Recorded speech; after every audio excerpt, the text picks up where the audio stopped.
बिस्मिल्लाहिर्रहमानिर्रहीम। मैं इस वक्त गेट नंबर 330 पे से एंट्री कर रहा हूँ। ये मस्जिद नबी सल्लल्लाहु अलैहि वसल्लम है और ये जो पूरा इलाका है जो आप देख रहे हैं आसपास का, इसको मरकज़िया का इलाका कहते हैं। और ये जो आपको दिख रही है मस्जिद, माशाल्लाह ये मस्जिद नबी है, ये इसका सहन है। लोग यहाँ पे तैयारियाँ कर रहे हैं और ये मेरा होटल है तैयबा फ्रंट, जिसमें मैं रुका हुआ हूँ। माशाल्लाह होटल के बालकनी से जो है माशाल्लाह सारी चीज़ें नज़र आती हैं। आप जब भी आएंगे मस्जिद नबी तो आपको दो चीज़ें याद रखनी है। एक तो ये होटल याद रख रहे हैं और दूसरा है, अगर आप होटल नहीं याद है तो गेट नंबर से आप किसी को भी जो है डिटेक्ट कर सकते हैं। यहाँ एक QR कोड बना हुआ है, QR कोड से आप लोकेशन दे सकते हैं। QR कोड को स्कैन करें, ऐसे आप लोकेट कर सकते हैं। दूसरा तरीका ये है, ये जो मस्जिद में देखिएगा ये जो लिखा हुआ है यहाँ पे, अभी मैं दिखाता हूँ थोड़ा, 18 नंबर लिखा हुआ है। 18 नंबर का ये दरवाज़ा है या पिलर कह लें या गेट कह लें। 18, 19, 20 ऐसे करके जो है नंबरिंग की हुई है।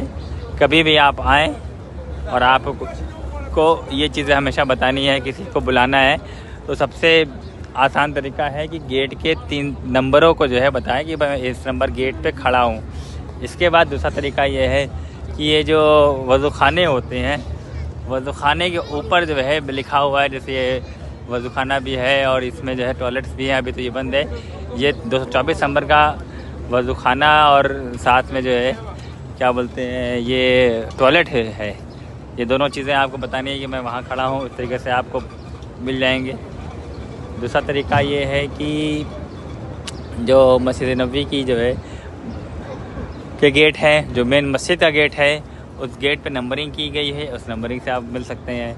चौथा तरीका ये है कि सबसे आसान तरीका मैं भी बताता हूँ। सबसे आसान तरीका ये है, आप सबसे पहले बताएं कि मैं किबला रुख खड़े हो जाएं। और जब आप किबला रुख खड़े हो जाएंगे तो 2 जगह है, एक हय्य अला सल्लाह की तरफ है, एक हय्य अल फलाह की तरफ है। अगर आपको कुछ भी नहीं समझ में आ रहा है, आपको किसी को बुलाना है तो बोलिए कि मैं किबला रुख होकर के खड़ा हूँ और हय्य अला सल्लाह की तरफ सहन में खड़ा हूँ या हय्य अल फलाह की तरफ खड़ा हूँ। इस हय्य अल फलाह की वजह से और किबला रुख होने से आपको आगे से कोई आ रहा है और आप पीछे से बुला रहे हैं, तो दोनों चीज़ें जो है वो कहेगा हम दाहिने तरफ है, आप बोलेंगे हम तो बाएं तरफ है, तो राइट और लेफ़्ट का जो कॉम्बिनेशन है वो गड़बड़ हो जाता है। इसलिए सबसे पहले आपको बोलना क्या है, मैं किबला की जानिब खड़ा होकर के दाहिने वाले सहन में हूँ, मतलब हय्य अला सलाह की तरफ हूँ। और अगर किसी को वो भी समझ में नहीं आ रहा है तो किबला रुख जानिब होकर के मैं दाहिने बाएँ इस तरीके से बताएंगे तो सही रहेगा।